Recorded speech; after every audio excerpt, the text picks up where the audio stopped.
Well, you all are probably like, what in the hell are we doing over here? Is this a new area? Well, I had to temporarily set up a monitor to get some PCs going. I got the build for a friend of a friend there in the bigger torrent 4070 Ti. Here though, we have my 9900K system temporarily put together in the old Lantec 300 from Squeersy. And what I wanted to show you guys is everybody says USB-C is what do I say, like, not directional. You can plug it in any way. That's should be the case. Not the case. So I would like to point out here.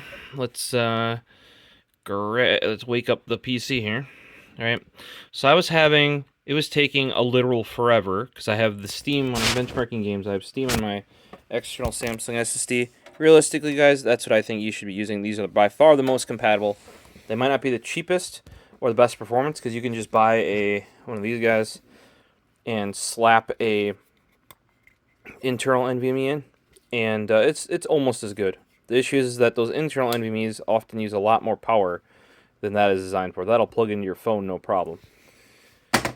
So what we have here, and you're like, that looks like it's just USB 3.2 speed, 1000 megabits a second. That's about USB 3.2, right?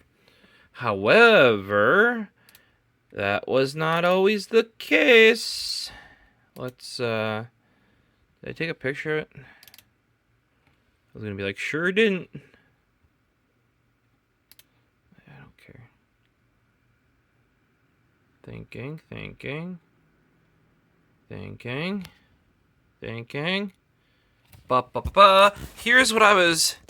Here's what I got on a Samsung T7, right? UASP using NVMe, not even SATA. 40 megabytes a second. That's USB 2 speeds. Yep. Now, obviously, look. So, what was the difference here? I tried again. If we go back, check this out. I tried. This is on a previous try, right?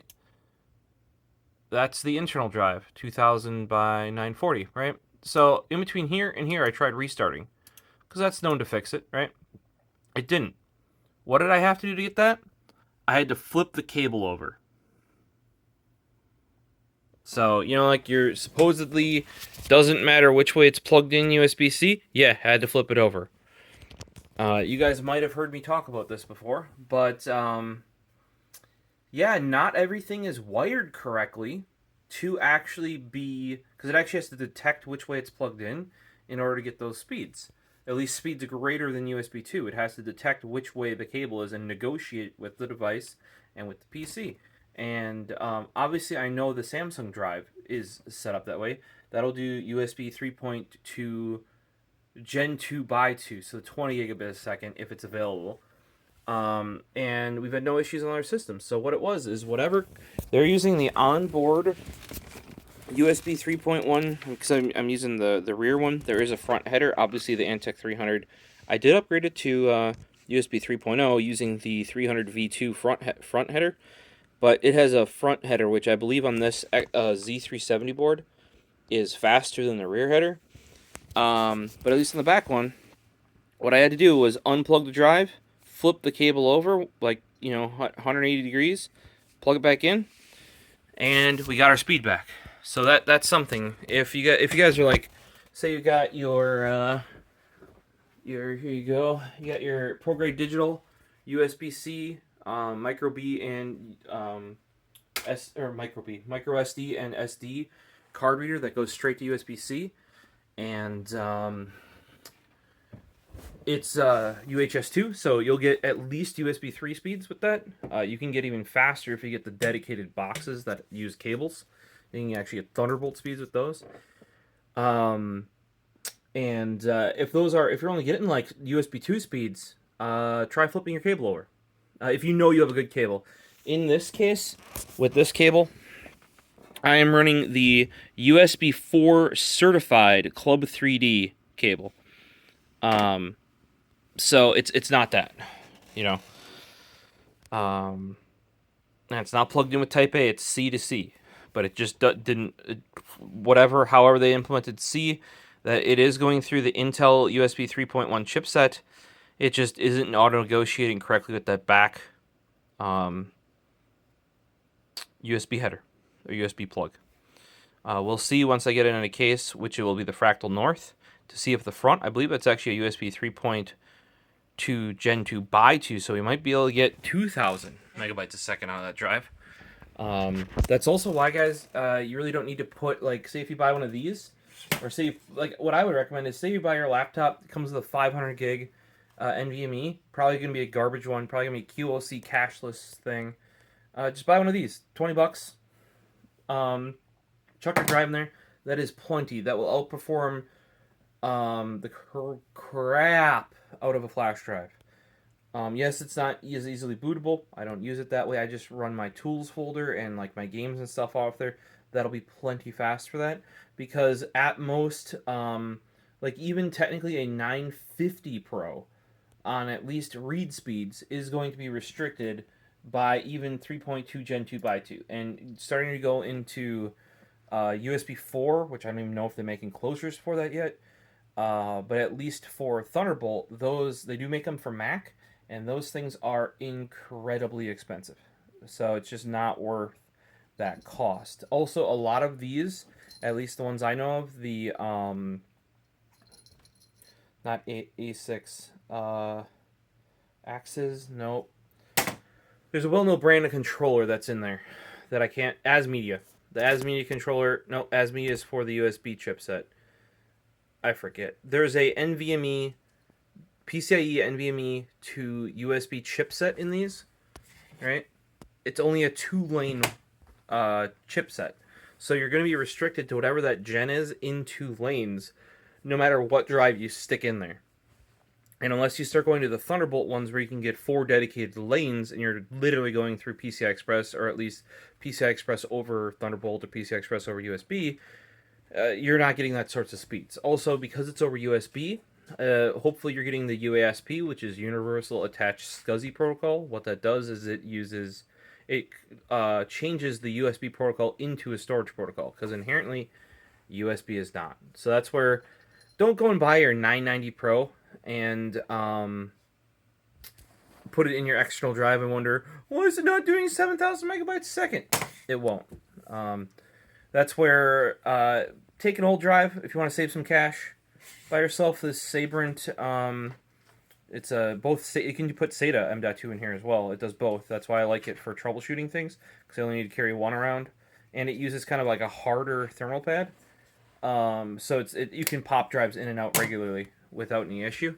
You can get cheaper ones that you can't swap drives out anywhere near as easily for, I think, as low as $8 to $12. I've used plenty of those in the past. This is just, in my opinion, toolless, the easiest way to go. Reliable. Sabrent's good brand. All that sorts of stuff. But if you don't have an extra drive like that, I would... King just stole my flash drive! What the heck? Who said you could do that, buddy? Huh? Yeah. Who said you could steal my flash drive? Hey. Yeah. Are you doing it to get attention? Yeah, I think so. I highly recommend the Samsung line. I have a T1, but that's like a used one from somebody else that they were gonna get rid of because it's only 250 gig. But I've used a T3 500 gig, a T3 T5 500 gig. 2 of those I have. I have a T5 1 terabyte, and now I have a T7 2 terabyte. And I would actually recommend, don't even buy those. Buy the T7 Tough, 2 terabyte, or like whatever size you want. But buy the T7 Tough. Make sure you don't buy the T7. I think it's called T7 Touch. That was out before the T7, and that has like a fingerprint reader and can encrypt itself. Any of that sort of stuff, in my opinion, is dumb to have on the drive, like built into the drive. It just makes it a pain in the ass for at least PC troubleshooting stuff. And if you're going for encryption, I would rather encrypt it using like some sort of software means generally, rather than hardware. But you can throw your comments down below. My recommendation is either use your extra M.2 you ganked out of your laptop or somebody else's laptop you helped upgrade, or buy yourself a T7 is what I would do. For people looking for even more compatibility, technically speaking, the T5 is more compatible because it is not an NVMe drive. If you start going into systems, like if you regularly support systems that are not NVMe compatible, so not UEFI, right? You're going to want the T5. That's why I still have and regularly carry with me my 1 terabyte T5 is just in case. Because dealing with some of the systems that aren't NVMe compatible, I think the T7 might be able to fall back, but the T5 is still more compatible from my experience here. So, but that's like realistically, if you're using any sort of modern system like Windows, what do you want to say, like 2014 and newer? So almost 10-year-old systems now should all be UEFI. That doesn't mean they have the NVMe driver stack though, so something to think about.